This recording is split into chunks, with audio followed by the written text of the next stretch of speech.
Modern Pleasure answers the questions about sex that you've always wanted to ask but didn't. Join me, Kim K, and our resident sexpert, Dr. Jenny Schuyler, as we dive deep into combos ranging from sexual intimacy and pleasure to eye-opening sexual revelations.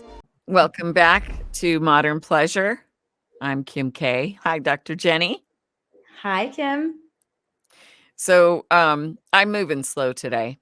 Hubby and I had a date night last night, and we went to a concert. Yes, a very late night concert. We saw The Who. And by the way, Roger Daltrey has not lost it. Oh my gosh, so good. Good. That's so fun. It was really fun, but I think we're both trying to relive our youth, which just makes me feel older. So, and it was date night, right? So of course, by the time we got home, we were both exhausted, or at least I was. Gosh. But I have to say that we did get our little non-discreet package from Adam and Eve, though. Cool. Although we didn't use anything yet because we were so exhausted. But maybe we'll get a redo tonight. He's taking me out for dinner, so we'll see. That's great. Hopefully I won't. Here's my secret date night. Have sex before you go on your date. Because you feel more connected. It's not like something you're like weighing, during dinner. If I eat this big steak, am I going to be too full? If I eat the cabbage, am I going to be too bloated? Right? You just it's like we feel connected. We feel awesome. We have an empty belly, and now we go out. Well, and that is very good advice. But when you're working until 5 and you have to leave at 5:15 to make the show or whatever, there is no time to do that. And that's typically what happens on a weeknight for us, right? So we probably need to schedule these things on the weekends. But that's really good advice. So that way you don't feel, because you go out to dinner, right? And you're so full, you're like, this is not going to work well. Yeah. Who wants to use all those fun things that we got from Adam and Eve when you both feel bloated and full? You can't hardly move. But I have to say, as a customer of Adam and Eve, when we got our really discreet package, loved all the little fun stuff that they added in there. I was really surprised. It was like, whoa, okay, this could be fun, So it all came with well, of course, George was the one that ordered this, so it came with what he ordered. And it was really fun. We opened up the package together and we're like, ooh, what's this? And never used one of those before, but okay. It was so fun. It was like 2 kids on Christmas. Oh, that's great. It was fun. So we just enjoyed the whole process and the surprises. And just for our Modern Pleasure listeners, you could get on all that fun too. Just head over to adamandeve.com, use code MODERN, and you can get 50% off almost any one item, plus some fun free stuff and free shipping. And there were quite a few surprises in that package. I was really surprised. And I've had some friends jump in on this deal as well, and they've had the same response, like, whoa, this is so cool, and they really loved all the free stuff that came with their purchase too. So jump on this deal, get 50% off almost any one item when you use code MODERN at checkout, and get some fun surprises as well. 10 free fun surprises. You'll love it. I ordered a red pillow too, Kim, after all your friends were like the red pillow that Savannah showed us. Yes. Well, maybe I should order a red pillow. I know. I wonder, I'd like to know how many of those they sold in the last couple of weeks. Right? That's next on our list for sure. He went a little farther. It was in that same episode. So I'll just, I'll let your imagination go there with what he ordered. But oh my gosh. But we haven't had the opportunity to use it yet. But hopefully, that'll happen either tonight or sometime this weekend. But I'll give my report. I'll give my honest review. So today we're diving into a discussion about creating that new normal when it comes to sex and relationships when suffering from chronic illness, such as HIV, cancers, other health issues, which, obviously is a very important topic and we want to cover it. And we're going to bring in Shelley Stinson, who is the Director of Project Empowerment at UCSF Benioff Children's Hospital in Oakland. Project Empowerment is an HIV prevention program for Black, cisgender, and transgender women. It's designed to improve their emotional wellness. And so we're going to bring her into this convo shortly.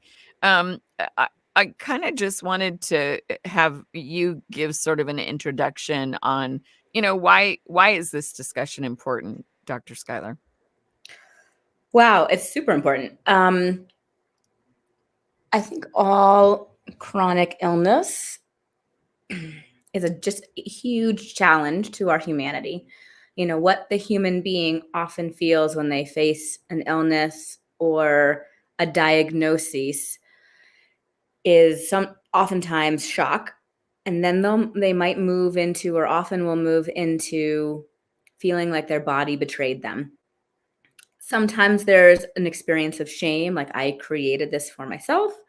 And all those emotions are normal. So part of the process is acceptance of where you're at, grieving where you used to be, especially if that's not the body and the health status you get to inhabit any longer. Like, so some things that are chronic or lifelong, such as HIV, which, by the way, it used to be a death sentence back in the 80s, even 90s. So I'm delighted that it is actually a chronic illness to navigate versus the death sentence it used to be.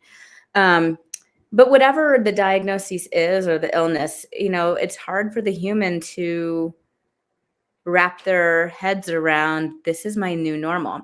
And when it comes to sexuality, it's a whole new world. So oftentimes our body image and our sense of self is completely turned on its head. And sometimes parts don't work, right? So sometimes with cancer, prostate cancer, for instance, is a really common one where prostate cancer may mean chemo and radiation. It may mean particular surgeries that render the man without an ability to get an erection at all, or certainly the way he used to. And that's a huge blow to men when they're trying to navigate sex and their masculinity. So, again, the grief process and the feeling betrayed by your body and feeling sort of betrayed by like the humanity of why did this happen to me? Why do these things exist to challenge our mortality? Is part of that, existential piece around really exploring the emotional piece of this. And then once there is more acceptance, there is an ability to go, okay, I can create a whole new script around my sensual self and my sex life with a partner. And what does that look like? What protections do I need to take? What is available to me? What's not available? Sometimes penetration is no longer available. Some people never had penetration, so that's not a thing.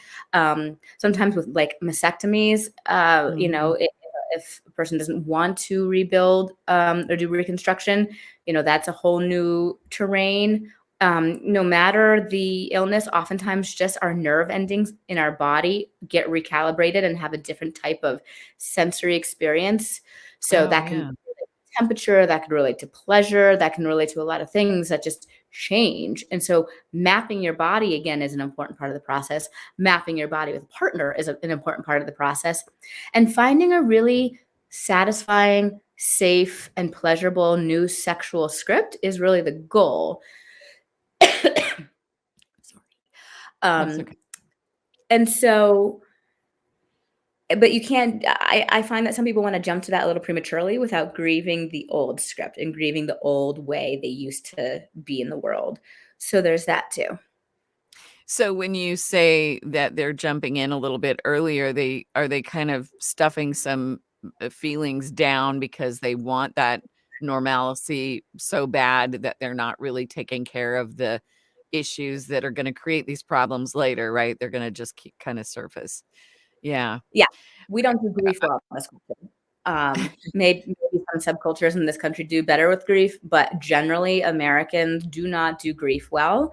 We don't just allow ourselves to wail in community. We don't allow ourselves to wail. We don't really give ourselves the full permission to just grieve. And it doesn't have to be death that we're grieving. It could be like, gosh, the old way I used to live in the world is no longer accessible to me.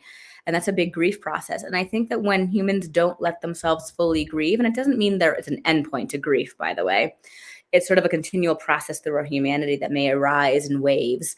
But if we don't allow ourselves to grieve, then it is stuck in our body. So as we create a new normal, we're sort of trying to overlay that trauma with a new script, and it doesn't get really lodged in too well until we make space for it. So I know that my mom is a breast cancer survivor, and I also have a cousin who went through the mastectomy, had breast cancer, and a few friends that have done the same thing. And I know that there is that void, right, of self-image.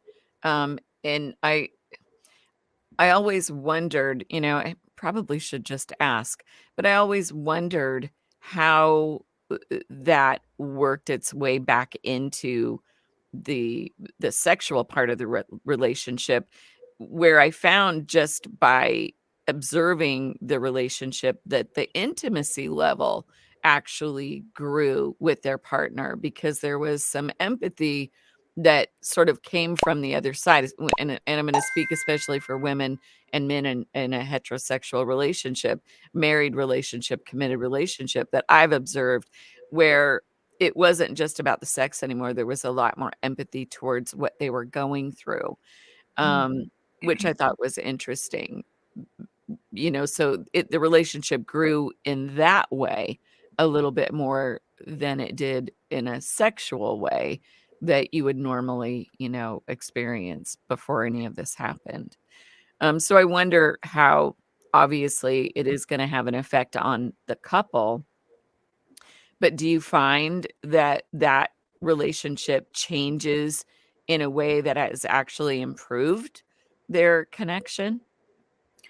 If they're willing to do the work, absolutely.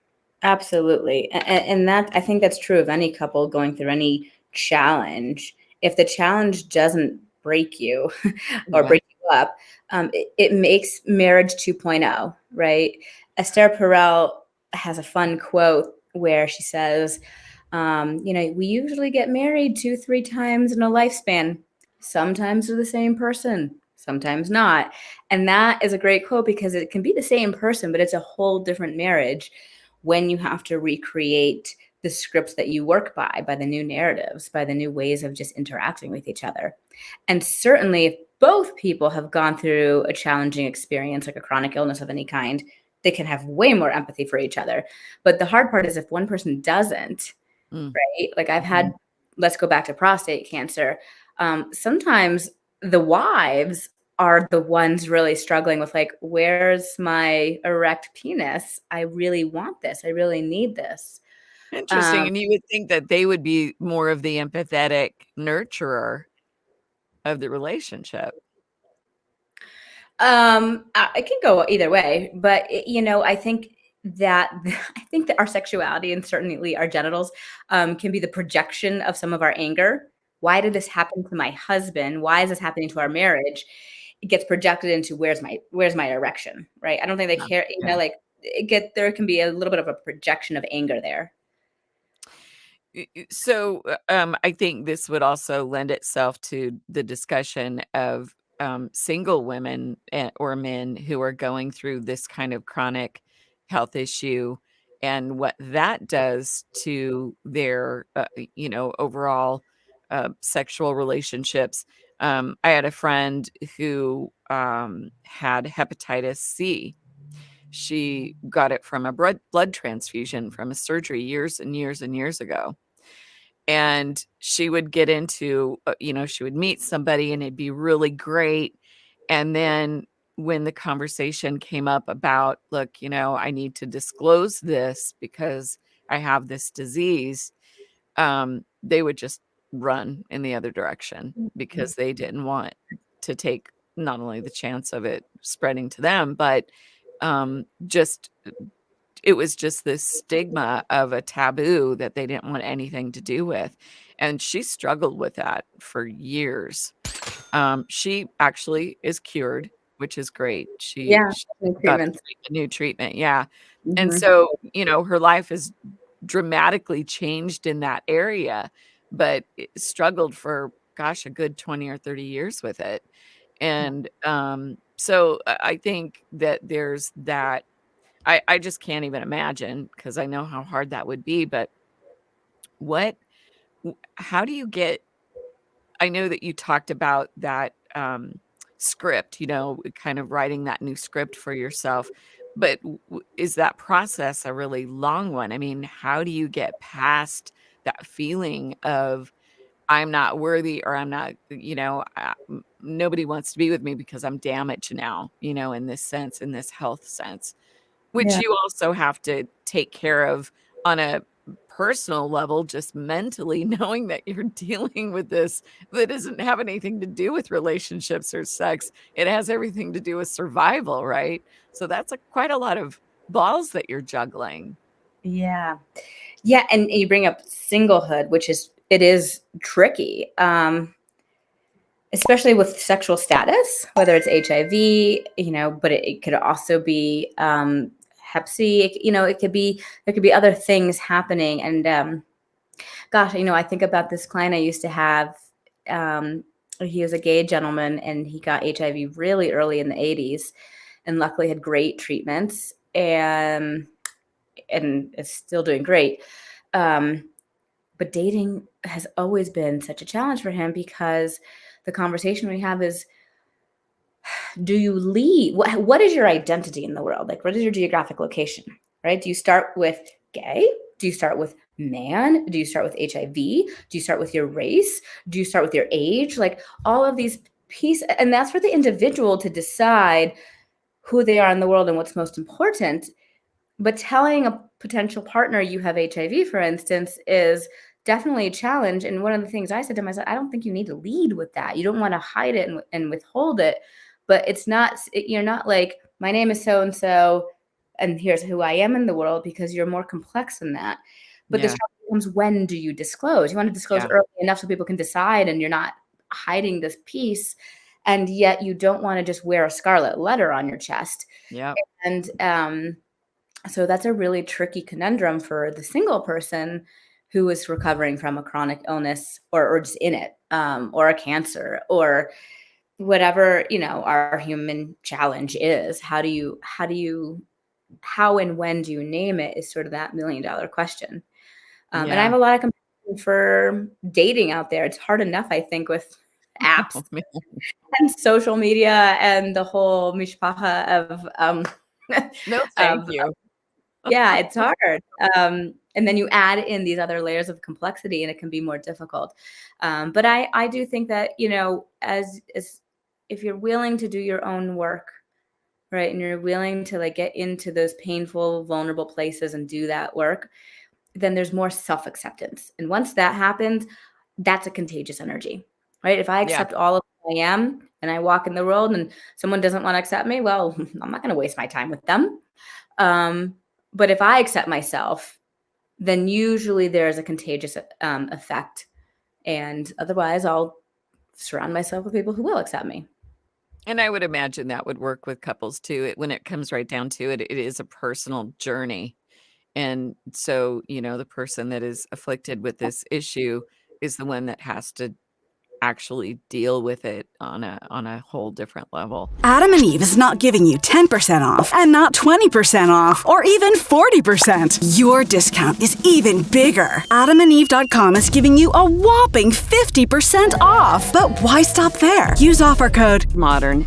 and you'll also get 10 free gifts, like a sexy item for him, a special toy for her, and something you'll both enjoy, plus 6 free spicy movies and free shipping. So go to AdamandEve.com now for 50% off and more. This might be a good time to bring Shelly in. Shelly Stenson, welcome to Modern Pleasure. Hi, so good to see you. Hi, it was so good to be seen. Shelly and I have worked together before. I actually produce another podcast for her for Project Empowerment called Dynamic Determined Divas. And Shelly is quite the dynamic determined diva. And I know that you've been listening to our conversation and have a lot of experience, especially in this topic with Mhm. chronic illness, HIV specifically. Can you just give us a little background on who you are, what you do, and why you're in this area of expertise? Oh, certainly. So, I always start with the question that a lot of children are asked, and it's like, what do you want to be when you grow up? And I didn't have an answer to that question, but I always knew that I wanted to help people, and that looked like me in my community, in the Black community. I just didn't know what that was about, and I didn't want to be a nurse. I didn't want to be a doctor, and and this may sound weird, but I first landed on being conducting autopsies, being a coroner, right? To answer, You did? I did. Oh my I would, gosh, I I would didn't. watch autopsy videos, and I enjoy dissecting the frogs in biology class and things of that nature. and then and then I discovered that I don't do too well with bad smells, so I took that off the table. I don't. So I didn't know. I left it alone, and then I was an undergrad. I it was late 80s, 88 when I started. And then I was hanging out with, and I had done so before a little bit, but I was hanging out with my gay friends, gay community, um, because they had all the tea, on everybody. So, and then, the parties and the clubs were everything. And then I lost someone. My first AIDS related death was a young man that was 20. He was 20 at the time. At what time frame was this? What year are The you talking about? 80, 88, 1988, 89. Mhm. And the news that was being placed upon us in our ears and our consciousness was that this was a gay white man's disease. So I was fully aware of it. But I'm like, okay, well, he's not white. And then the friend circle was like, but he only dated white men. So I was like, oh my goodness. Um, he got caught up, and he didn't survive, unfortunately. So I also witnessed a lot of gay identified men, or my friends, who decided, well, I'm just going to start dating women to avoid an AIDS diagnosis. Wow. The fear was just rampant. And so of course, they tried it. It didn't work. No. And then I graduated and went straight into corporate work because I had a bachelor's degree in business management and administration. And then I was bored, and an opportunity came upon itself for me to volunteer in an agency that was specifically designed to address Black men living with AIDS. Hmm. And so I started volunteering there. And even when I went on vacation for my corporate job, I would work and volunteer at this agency. And it was the first Black agency in Oakland uh, to serve this purpose and provide this support. Wow. So while I was working there, I was married at the time. And this is when I discovered that women are just as much at risk as men who have sex with men, which is the category. And then it's like, oh, you have bisexual men and you have bisexual people. And then when I took my first AIDS test, as a result of my husband, like he loved to access prostitutes down by this wonderful barbecue place, not there anymore, Flint's Barbecue on San Pablo Avenue, which is a very big hostro, right? And I realized that, oh, wow, this is bigger than what they're saying it is. And then I was offered a permanent position at that agency, and I quit my corporate job and I went into HIV care, treatment, and prevention work. And I've been doing that since 1992, 4 or 5, 1995.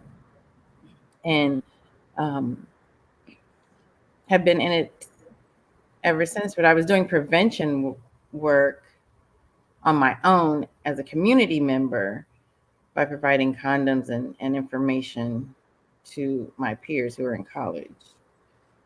And because I went to school at a HBCU in the South, and Oh, so wow. yeah, so sex by itself was a taboo Yeah. conversation. I went to Stillman College in Tuscaloosa, Alabama, which is down the street from UA, University of Alabama, which is the huge white university, and it's That's very a sex. long way from Oakland, Shelley. Yes, you know what, honey? I was doing too many things in Oakland. I said, I need to go somewhere where there's nothing I can do but focus on my studies because quiet as it gets. I missed the one night stands and the I don't really need to know your name situation, but I do want to have sex with you.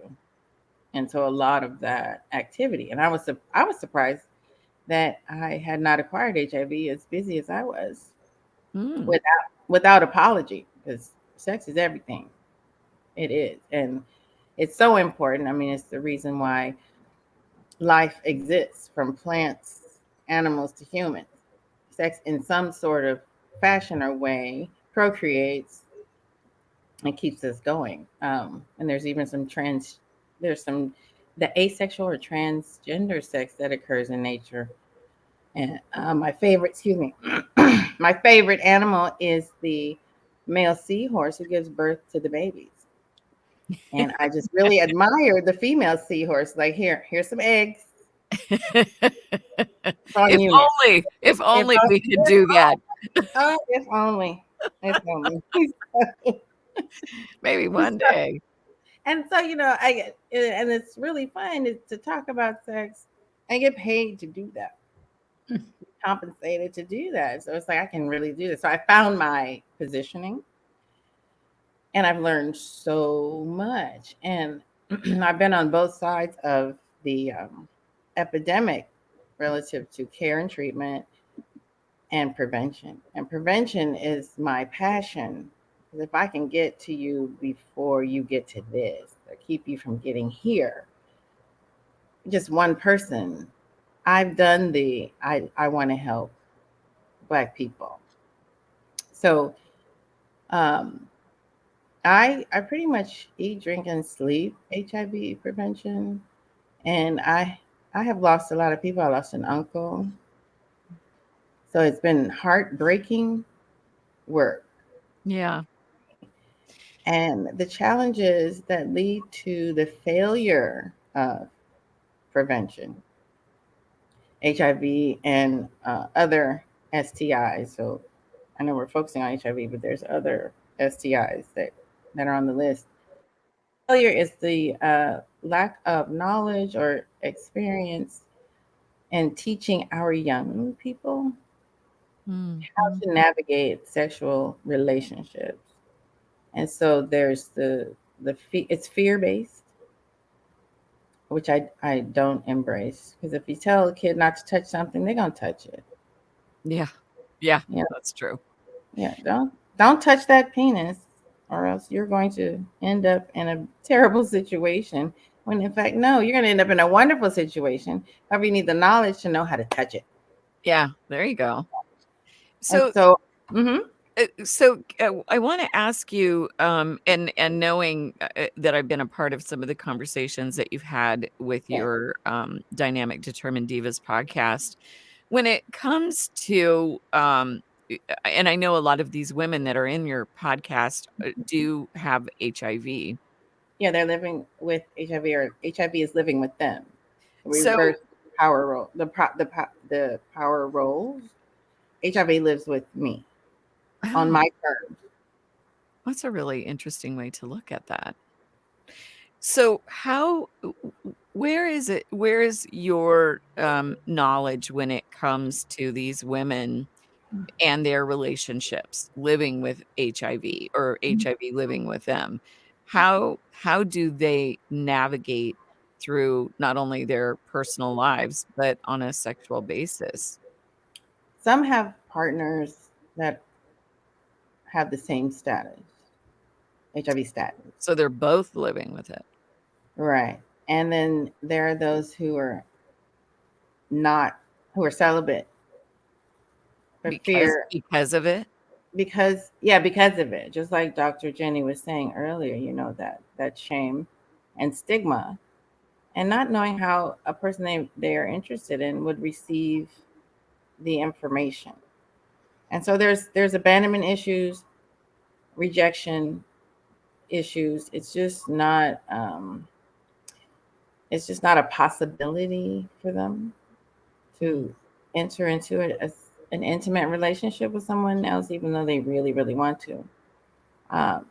There are women who were infected by a spouse or boyfriend, and so it's trust issues there as well. And then I have some women who are single and sexually active, and it's not an issue. So it's pretty much checking all the boxes in that category. So it's dependent on the person's emotional wellness, and that's why the program is about emotional wellness, to make healthy decisions. And I say, until you meet every person walking the planet, and you say, I can't find a good partner, you don't know. But step out, just step out and live. And I hate that HIV has sucked the life out of some beautiful women. Somehow they stop moving and stop being alive. They're just living. And those are the women that are in our group. And then I have women that are engaging in sex industry work. And so disclosure is not an issue, but safety is very important to all of them, protecting themselves and protecting their partner. So when you say sex industry, like hoeing, I mean, sex trade, trading sex for food, trading sex for money, trading sex for shelter. Yeah, wow, that's industry work. And that's a necessity just for their survival. For a lot of women's survival. A lot of women's survival, yes. Yeah. And no shame in that. It's the barter system. It's the barter system. And that can be on a number of different levels too, I would imagine.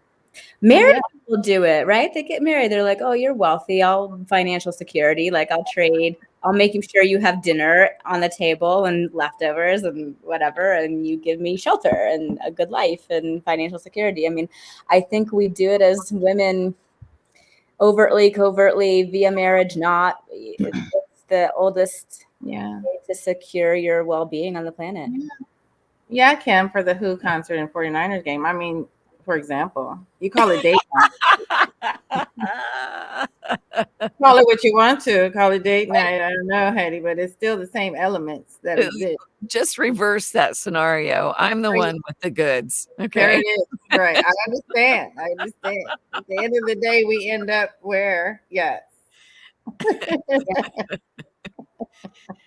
But then you've got another problem, right? Because if they're not disclosing that they have HIV, isn't that what you said? Or do they? But there's protection, so the condoms. But it's a challenge when, let's say, we're doing sex trade of money and sex. Some clients do not want to utilize protective tools. And so you got a conundrum there. But I need to eat today. And do I just walk past or give up this John, or just take a chance?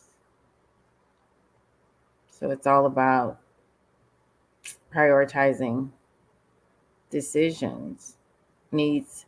It's really a tough fork in the road for many women as well. Yeah. Because there's violence that exists in that on a horrendous level. And I believe because money is involved.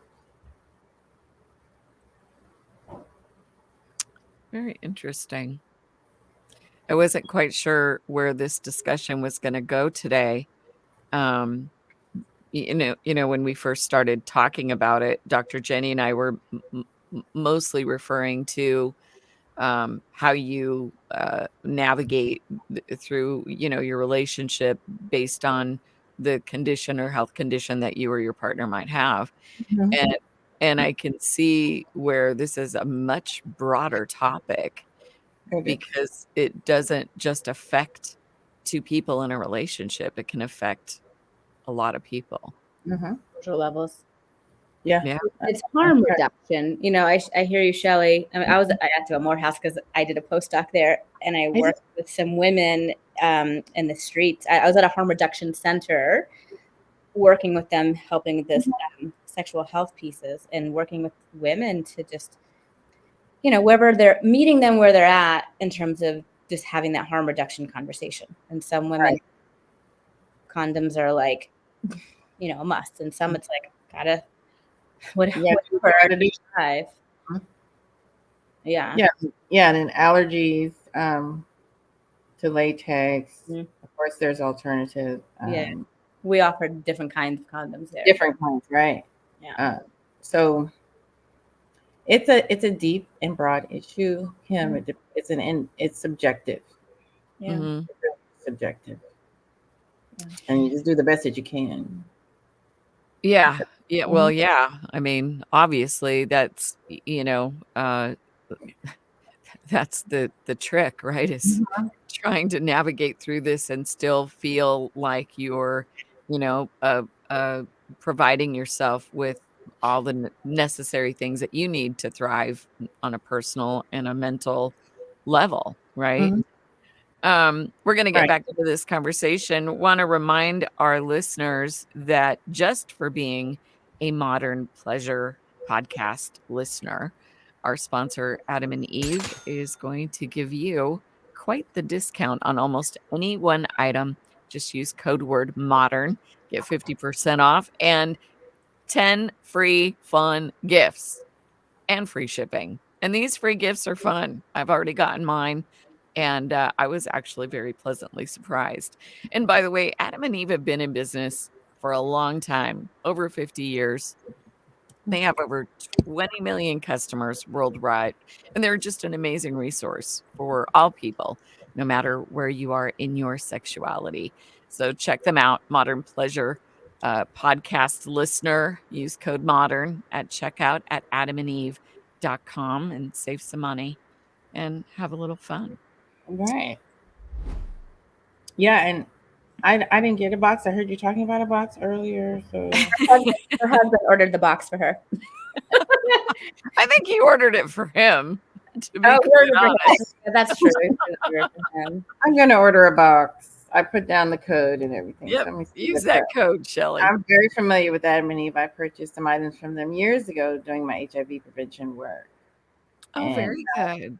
I was not shy at all about the items that I selected because I'm very real about how people. Oh, yeah. Let me just tell you how real Shelley is. She shared a picture of I'm not going to say it because I don't want to blow it, but it was a very interesting picture of a very large male part of the body. Which part? You can say it, Kim. Go for it. It was the penis. It was the penis. Oh, thank you. Congratulations. Thank you. I'm doing much better since I started this podcast. Now I guess we're on the radio. Never mind. Penis is great. Yeah. That's a medical term. But this penis was giant. I mean, just giant. And you were just loving on that penis. I was in WeHo, Southern California, and I went into the sex shop. So every time I travel, I go to the sex store to keep up on what's in it, what's going on, what kind of tools, what's the new lube, the latest lube. And they happen to have this, I don't know how tall that, it was taller than me. It was a big penis that was taller than me, and I just definitely had to take a picture with it. And then I bought a book called The Little Book of Big Penises. Good.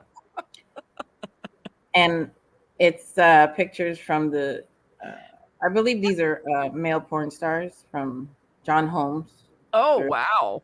Yeah, and I'm so happy they left out Ron Jeremy. Thank you. But Yeah. I didn't need that experience. Mhm. So so it's a coffee table book now. That's No. a great title for a book.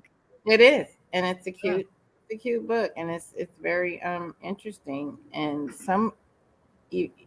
this book has taught me about boundaries. It's like I'm not going. That's just too much for me. That's not enough for me. Yeah. And the remaining are just right. Yeah. Shelley, I noticed earlier a young human walking through your home. How does that young human, maybe that human wasn't young, maybe just sort of a Is smaller. that Tania? That's Tania. She's here with me. Yes, Tania is our data coordinator on the Project Empowerment. So no, she's not a child. No, she looks really young. I was wondering if you if you have children or young humans living in your home and how they feel about your coffee table book. No. I do not have young children in my home.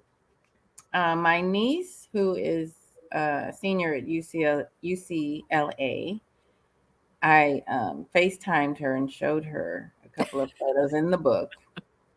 And I told her, I was like, we can have a penis a day if you want. I'll just send you one That's every day. And so she discovered, looking at several pictures, her type. And so I sent her a couple of pictures, but I wanted to focus on graduating.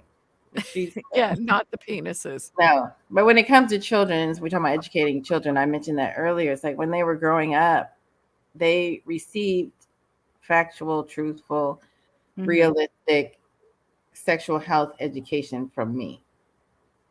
So it's like, for example, I have a niece and a nephew, and my nephew, I taught him about condoms very early from the age where you remember the finger cots? Mm-hmm. Yes. What, he could fit one of those. Oh, yeah.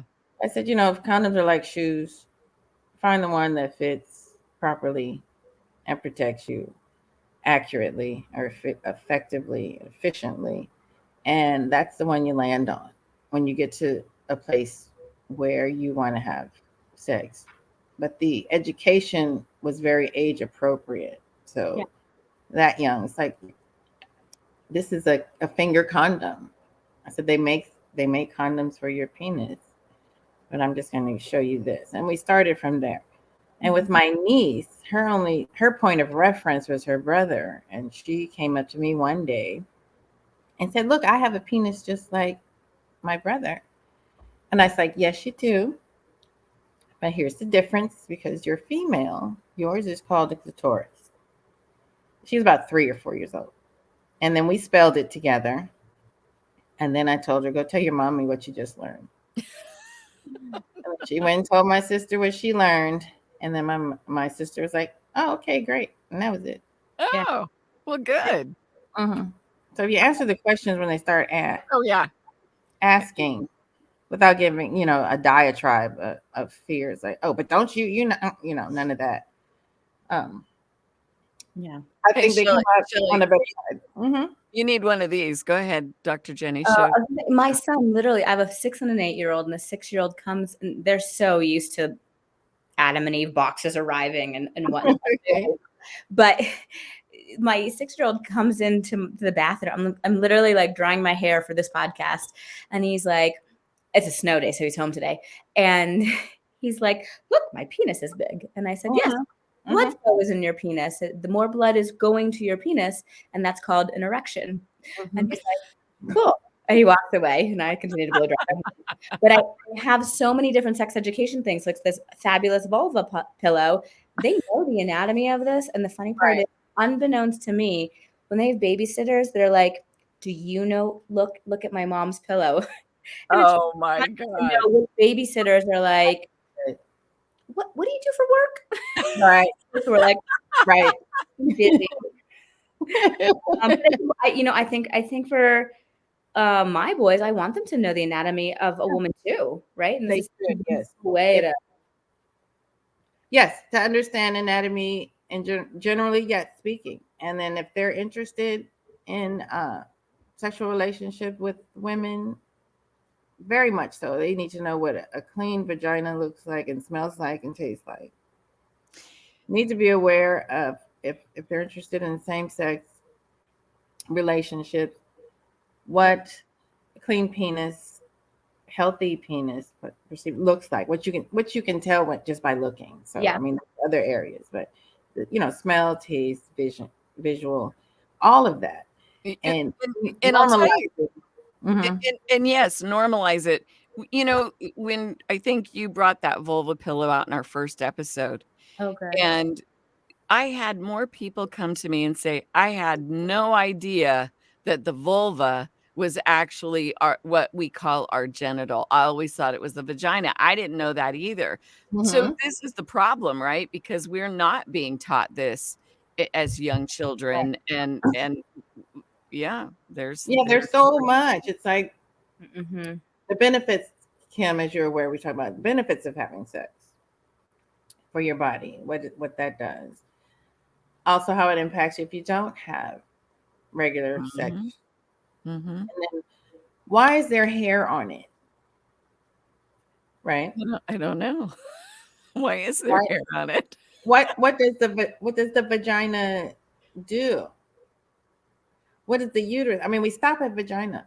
We stop at the entrance, and we need to go inside the building Yeah. and talk about all of that and how it functions and what it does, and how does pregnancy occur, and then what is the impact of STIs on your reproductive system for male and female, Mhm. and what to do if you see something that's doesn't look quite right, and you know it doesn't look quite right because you've been educated about what is healthy and what's not. What do you do? What's the next step? You don't sit around and wait.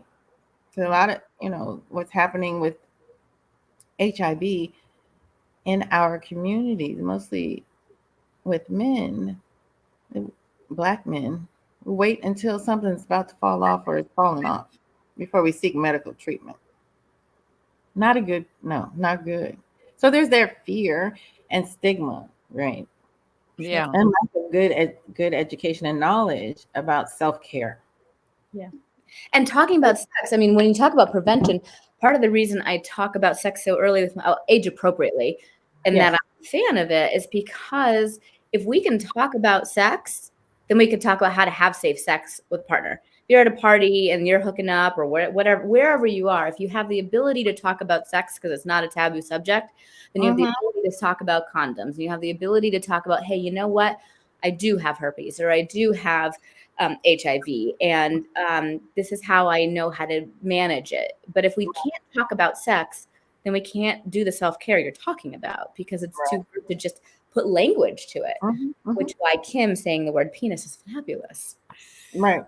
I mean, she's come a long way, and then I'm I've surprised come a long way. because we talk about it all, honey. Oh. Well, so I want to get back to this. The point of our conversation today is how to create that new normal when you're dealing with chronic health issues. Shelley, do you have anything that you'd like to add about what any great advice about creating that new normal with some of the people that you work with in terms of HIV and how? I know that I've experienced some conversations that you've had with the women in your group, and you're extremely motivating, and you allow them to get uncomfortable at their own pace, which I think is really important. But I also have known that there is kind of this common ground of and I don't honestly know how many of these women are suffering or are HIV positive. I don't know that.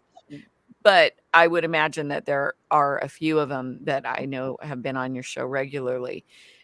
I sense that there's this common thread of that fear of abandonment that you mentioned, that they just don't feel comfortable going out there, putting themselves out there because of the rejection, which I would imagine is a huge hurdle to get over. I mean, you know, I can only speak for myself on my issues of abandonment that have nothing to do with, you know, having some kind of chronic illness.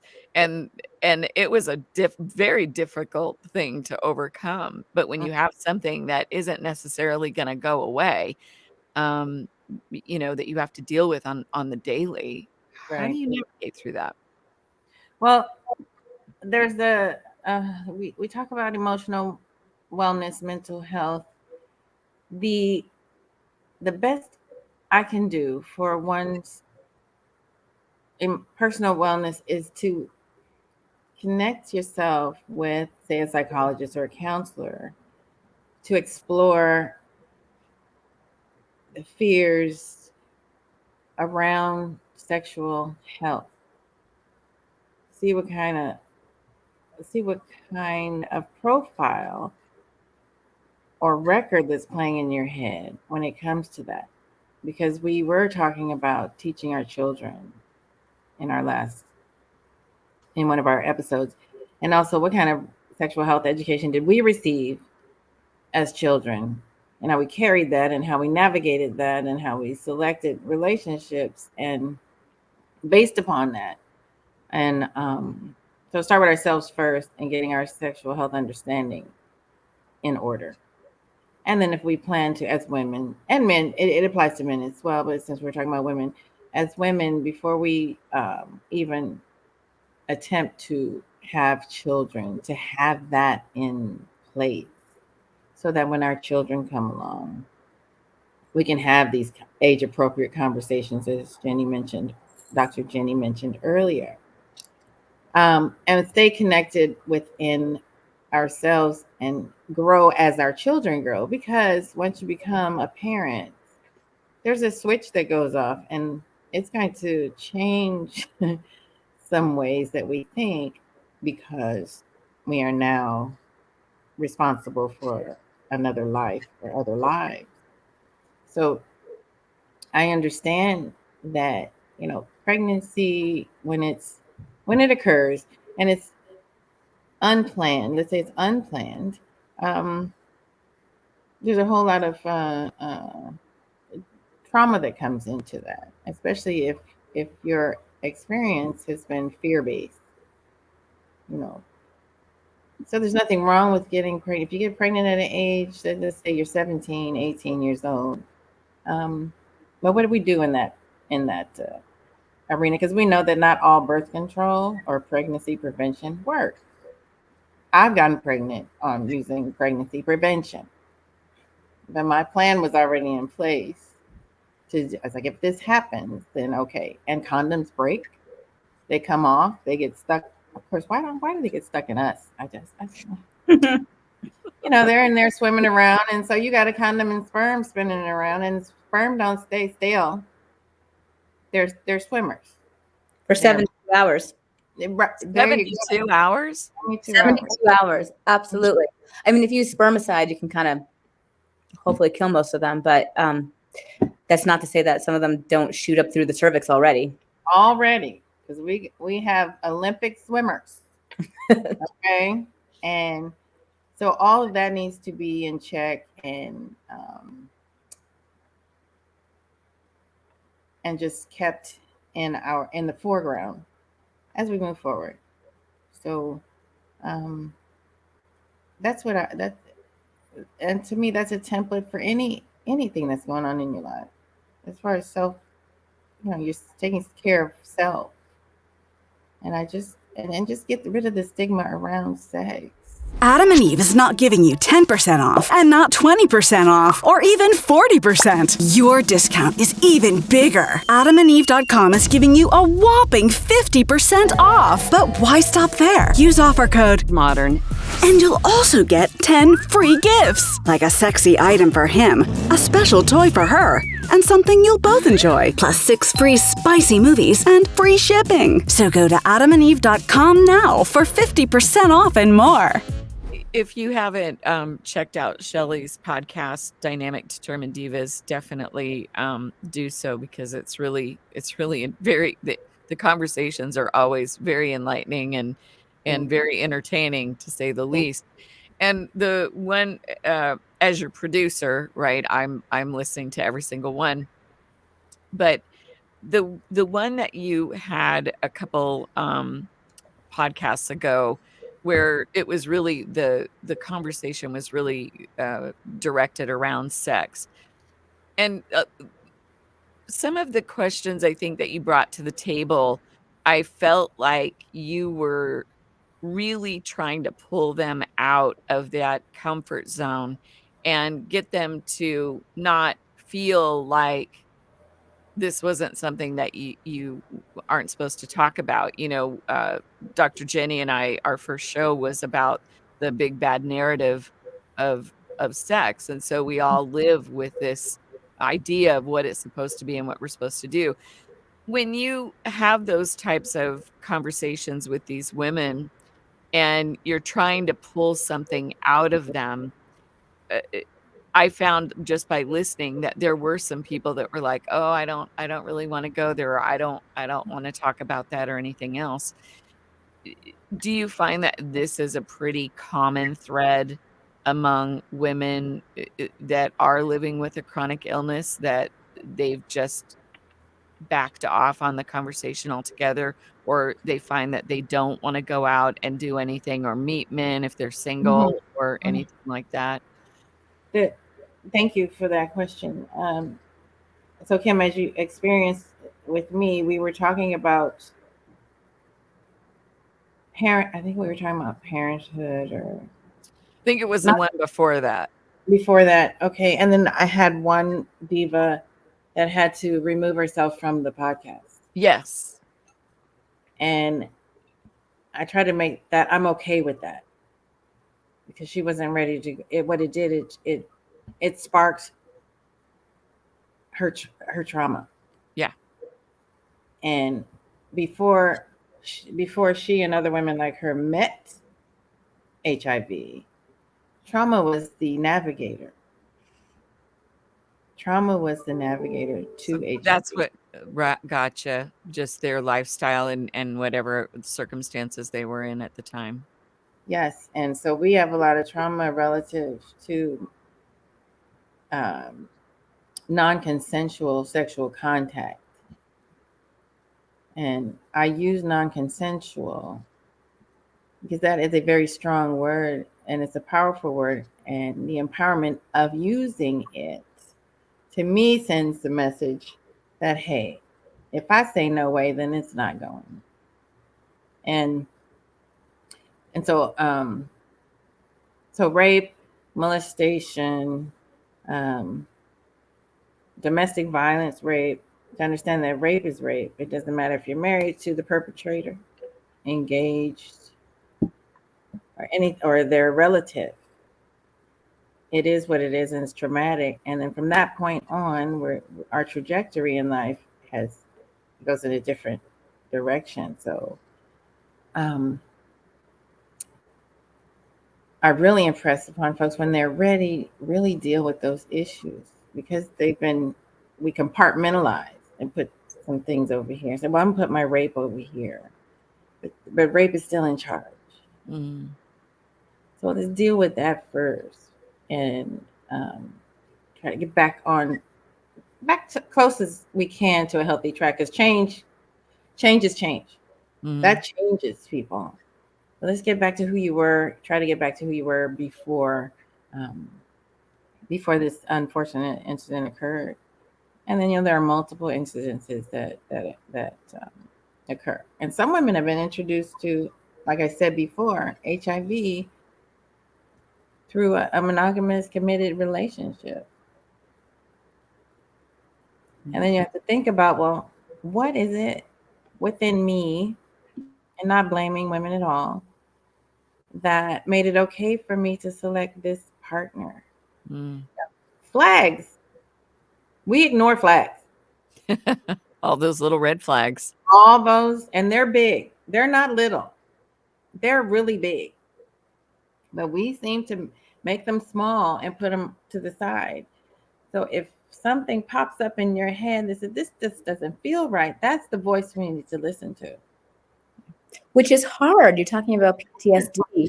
Sometimes the devil, especially with like incest and molestation as you grow up, and that's just part of your world. Yeah. It's so easy to re-perpetuate picking a partner who's going to be domestically violent to you because it's the devil, So this unconscious process of trying to do it all over again and heal it. But, Shelley, the PTSD piece, I mean, it's so chronic in our society, unfortunately. It's so hard to treat. There's so much treatment resistance to it because drugs don't, medication doesn't always work. I mean, well, one will when it becomes legal. It's a great reality. And I'm excited for that moment. But it's super difficult. And it's very lonely. And one of the things I hear in your podcast, which is great, and I wish there was more of this in our society, is community healing, healing in groups. And I think there's a big, powerful element to that, which is also seemingly missing. Yeah, which what Shelley does really well with her podcast. I love that sense of community that you have in this group. I love that they're willing to share and participate, and the need is great there. So I've gone from a non-interest in emotional wellness healing to an interest. I'll describe it as like a significant need to talk to a professional, psychologist or psychiatrist, to help me feel better, because the depression levels are very high. Very much. Isolation still occurs. And then the forgetting about ourselves and dumping all of our energy into children and grandchildren and others, where we are non-existent per se, to help us feel better, when in fact ignoring ourselves is not the answer. Start with us first. It's not being selfish, and selfish is not a negative term either. I agree. At all. Right. You got to put the airplane mask on yourself if you're going to put it on another person. Exactly. Yeah. Yeah. So I've got to do this before I can even do this. And then after I'm finished with this, whatever is left within me to give, I'll give it. Yeah. Give it. And then teach that person how to do the same, because there's enough. Yeah. One life to live. Like soap opera. We have one life to live. Yeah. You can't live more than one life. Period. It's not fair to others. Yeah. Or ourselves. It's not fair at all the way around.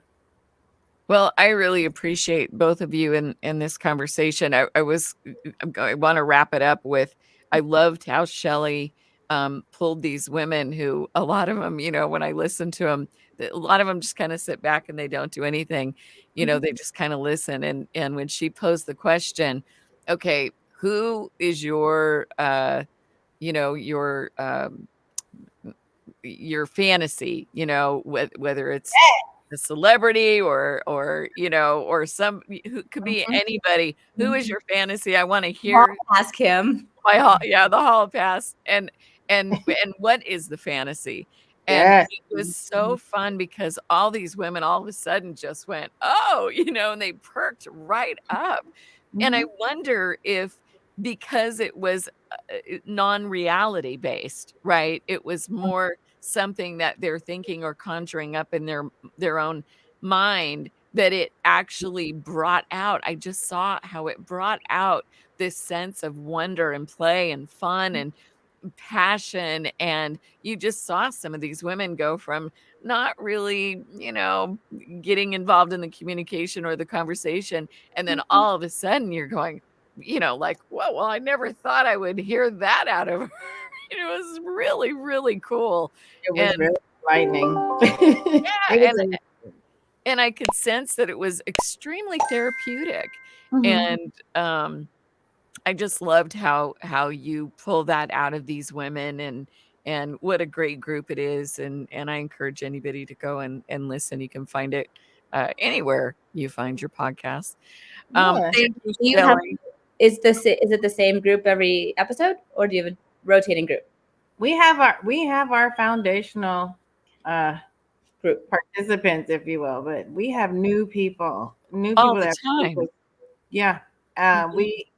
it's gotten so to the point, Kim, I don't know if you know that some women can't even log get in because can't there's get too many people. Like there's 10 people that are Cool. talking. Oh, wow. And what's great about it is it's like group therapy. It really is. It's really Community cool. healing. Yeah. Yeah, It's and really good. I love that they responded to the sex fantasy thing, because we have sexual fantasies that we're like, oh, I don't know if that's going to sound weird or if that's weird. And I always talk about myself is I want a man who is open to me being on top with a strap on. Yeah. Without any of that homophobia stuff coming up. It's like pleasure is pleasure. Yeah. Oh, if I touch you there, you're gonna seize up and want to fight because your mind automatically went to gay. I'm not gay. Well, that's not a gay thing. There's no gay sex. There's pleasure. Your body is stimulated, and that stimulation is pleasure. If it's stimulated, in a positive way, that's pleasure. Period. But we got all this societal social construct. Can I say bullshit? I just did in our brain that prevents us from accessing pleasure. And I think if there's more access to true pleasure, there would be lower incidences of STI transmission. I really do, because there's a way to have sex without threatening your health. So I have some vibrating cock rings I could share. And I have the best lube in the world I can share. The thing is that you either use these tools for self-pleasuring, like one of our ladies said, her fantasy is herself. You'd be in the shower touching herself all over in the air. I loved that. I know. I was like, what? Okay, I want to hear how this is. It was great. It really was. And I think if we're going to go full circle, I think this goes back to what Dr. Jenny was saying at the very beginning of our conversation. Make sure that you find that security within yourself and not focus so much on the normal sex, but focus a little bit more on the part that you need. Kim, what's normal sex? Yeah, I know. I keep saying that, and it's not in my mind. You know what? Slap my hand right now. Bad girl. Bad. No. Don't shame yourself. Anything that's sensual. I'm sorry, say it again. As long as it's, I think normal sex is whatever floats your boat, so long as it's consensual. And I would drop normal and just say consensual. Yeah. And I think what I meant by normal was the normalcy within your relationship. We talked about, how these changes happen when you have developed some health issue that is definitely affecting your sex life that you had, which in your mind was our thing, right? But now you've got to find this new path to go on. Well, other ways to access pleasure together. There's other ways to access pleasure together because of this new element in our lives. But like you said, you got to get rid of that mental block first. You got to grieve the old way you did it. Yeah. You got to grieve. That's what it is. You got to grieve the old way. Yeah. And it might get better after. With a chronic, because people, I find with chronic illnesses, some want to live a better, happier life, and they let go of some of that stigma stuff and just go at life a different way. Yeah, it's oftentimes a better way, and not to communicate that living with a chronic disease is a better way. No, not at all. But I find people just they become alive. They become alive. They stop just living and become alive, because now there's this element in their life in their lives that has changed the whole entire way that they view living. Well, I got to stop on that note because I know Dr. Jenny's got to run. And Yeah. thank you so much, Shelley, for being a part of this. And just want to remind our listeners to get that package of fun from Adam and Eve. Go to adamandeve.com, use code word modern, get 50% off almost any one item, plus those fun 10 free gifts and free shipping. And next time, I think, Shelley, you're on with us again. We're going to talk a little bit about the LGBTQ community, and that should be a fun convo. So join us next time. Here. Yeah, we'll see you all next time. Thank you. Bye. Bye. Please help us grow this channel by subscribing and liking this video. I also encourage you to tap on that bell icon to receive notifications so that you won't have to miss any of our videos. And also let us know what you think of this episode down in the comments below. What sex questions do you have, and what would you want us to discuss in our next episode? Thanks for watching today's episode. And if you want to watch more videos, just tap or click on this video.